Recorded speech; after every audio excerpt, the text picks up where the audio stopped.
વાલિયા તાલુકાના લુણા ગામની સીમમાં તળાવની પાડ ઉપર સાદી માટીનું ગેરકાયદેસર રીતે ચાલતું માટી ખનન ભરૂચ ખાણ ખનીજ વિભાગે ઝડપી પાડ્યું હતું।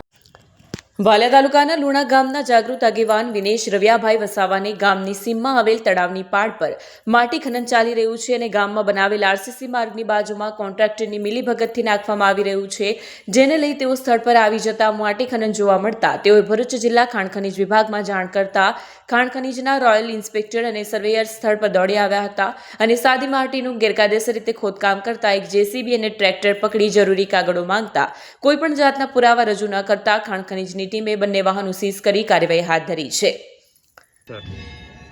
આજ રોજ લુણા ગામના સરપંચશ્રી અને જે રોડનું કામ ચાલે એજન્સી દ્વારા લુણા ગામે જે 3 દિવસથી માટી ખનનનું કામ ચાલી રહ્યું હતું ત્યાં તપાસ કરતા આજે જીસીબીના ડ્રાઈવરને પૂછતા કે ભાઈ આ માટી કામ ક્યાં લઈ જાવ છો અને કોણ કરાવે છે, તો ડ્રાઈવરે જવાબ આપતા એમ કહ્યું કે આ સરપંચશ્રીના કહેવાથી અહીંયાથી માટી ખનન અમે કરીએ છીએ અને ત્યાં હાજર સરપંચનો ઘરવાળો જાતે માટી ખનન કરાવતો હતો।